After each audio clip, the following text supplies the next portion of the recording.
Good morning, good morning, good morning. How are you doing? Yoki with Flybite and wishing you shalom. And for today, going into another testimony, I promised I'd do a segment on Priska. Priska is a girl about 14 years old, 13 years old in Nairobi, Africa, East Africa. I went to Kenya, I think it was 1997. And so I went and,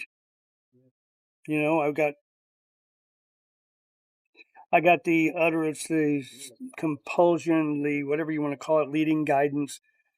I was directed to go to somewhere I had never been with no one I ever knew and minister to people I would never meet again. It was a challenge because I'd gone on many mission trips before that, always with a group, always meeting in some foundational ministry in country, and we would do something together, a bigger outreach, extend their reach, extend their equipment, capacities. Do trainings and stuff, and so this time was like a challenge. Go where you don't know anybody, you've never been, never go back. And so then the target was revealed to me, and I went to Kenya. I went to Nairobi first. That was not the first stop. That was the only place that I started at. I didn't know where I was going to go from there, and so it was a good trip. Big things happened. I think I gave the testimony about the baby that died for 5 days and then came back to life down in Mombasa. Um, but then after that, you know, went back to Nairobi and was at Nairobi, and um, again, hopefully I can post some pictures in the comments. Um, Went, and when I was there, I got invited by a nurse at Nairobi Hospital. Um, and she invited me to come to the hospital and pray for some people that, they had deemed hopeless, especially this girl, Priska. And so I went. I mean, before I met Priska, then Eve was her name. Uh, Big girl, you know, big for a Kenyan. I mean, she was like 5'9". Most of Kenyans are short, and most of them are terribly skinny, and she was bigger. But she was successful, master head nurse type. And so anyway, she brought this guy in with his head bandaged, and she told me he was a Muslim, but he heard I was there and he wanted me to pray for him.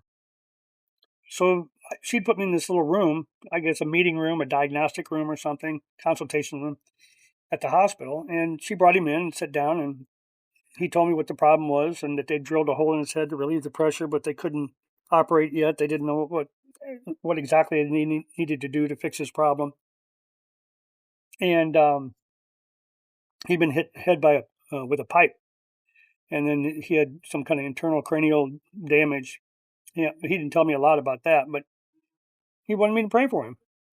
A Muslim wanted me to pray. I'm like, absolutely, I will pray for you. And he's like, wait, before you pray, whose name will you pray in? And I'm like, you're a Muslim, right? He said, yeah.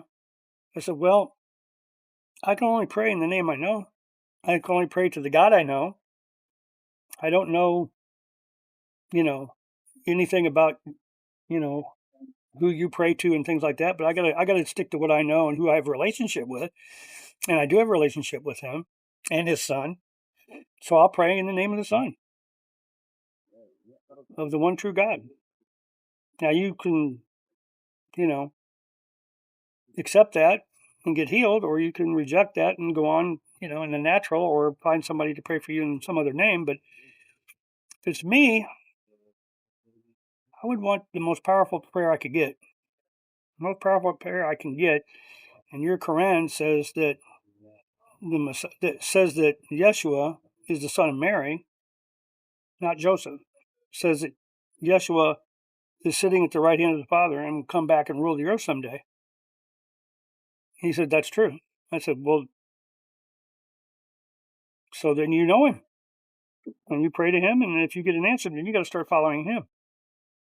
and we prayed, and he got healed. Took about 20, 30 minutes, and then he got healed. His cranial swelling went away, and the wound healed up, and just within 30 minutes to an hour, he was bandaged off and going home and telling everybody about. Well, he started to tell people about me, and I said, "Don't ever point at me. Point at I'm just a messenger. UPS, FedEx, somebody delivers you something. Yeah, thank you, okay. But then you point at the one who sent the gift, okay?" And so he did. And then finally, they brought Priska out of ICU, and my heart just went. Oh my God, my heart went out to this little girl. Her face was swollen so big that her eyeball was way out of socket, and her face was 6 inches bigger on one side. Her face was stretched out so bad. Her nose was stretched out so bad. This tumor was like the size of a huge grapefruit, and was growing in and up around her eye and into her brain, and they couldn't operate on it, and they just laid her in the bed to die. It was inoperable. And so Eve came, and we prayed, and before we prayed, well, we prayed first, and then after that, then I could tell Priska was a girl of faith too, because of talking to her and asking her questions and just getting to know her and her family and becoming, relational, not just walk by and pray that my shadow, like Peter, would heal somebody. It wasn't Peter's shadow that healed them. It was the fact that they said, if I can get close enough, his shadow touches me. If I can get close enough to the power, if I can grab the tassel of Messiah's robe. It wasn't the tassel that healed her, the woman with blood. It was the faith in the person, the faith in the power behind the person. So the faith in the word, faith in the power, that's what did it. Your faith has made you whole. And so, he didn't say the tassel made you whole, the shadow made you whole. Those are conditional things that just demonstrate, action, what they call a call to action. So with Priska, I said after we got done praying, can we do it before and after? And she started smiling. The good side of her face is, yeah, let's do it before and after. That'll be awesome. And the Nigerians speak pretty good English because it was settled by Britain. And not Nigerians, Kenyans. Nigerians speak good English too, but the Kenyans, proper British English, mate. The lift, the loo, all that stuff, And so we prayed, and then after we did the picture together, I said, this is after the prayer, before the manifestation. I said, but, this is the before picture of your face. Let's do an after picture later. I might not make it back, but, document this and share this to everybody. And about 2 weeks later, after I got home, I was contacted by Eve saying that Priska got released, was not in the ICU anymore. And I said, oh, that's, and because the way she toned the message, I thought she died. She was supposed to die within 24 hours, 48 hours. They didn't know how long she'd live. She said, no, she went home. In 2 weeks, the swelling went down and it's gone, and the tumor's gone. They x-rayed her and they can't explain it, and they let her go home.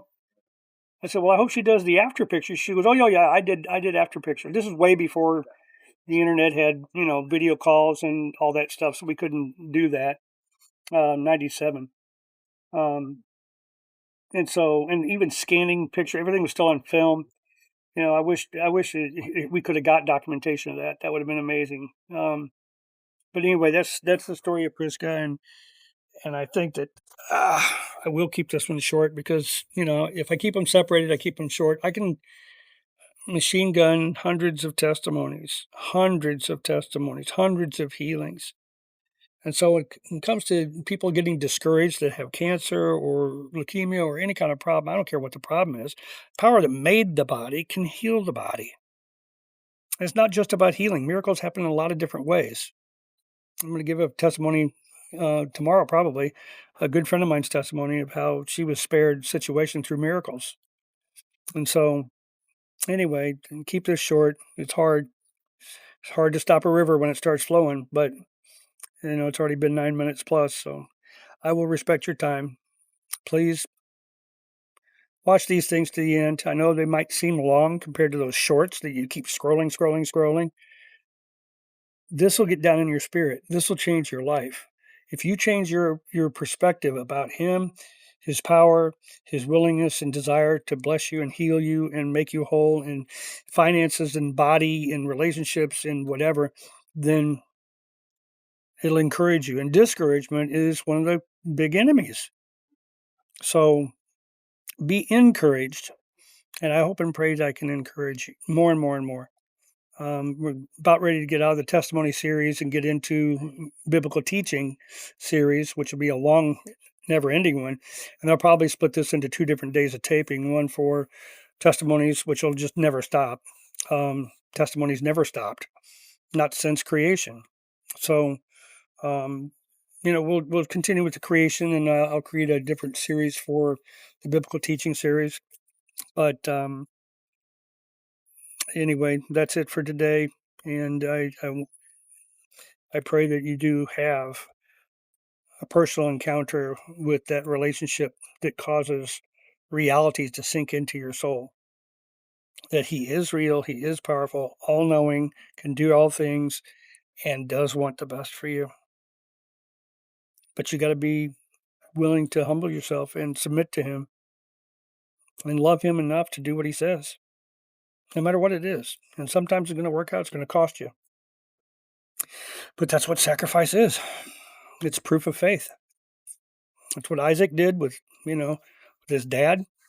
People talk about Abraham. What about Isaac? The faith to go up there and lay down voluntarily and not fight, offer himself to the Lord. That Abba didn't take him, provided a substitute. Same with Messiah. So anyway, God bless you, keep you, make His face turn upon you, and give you peace. This is Phi Bite Shalom. Take care.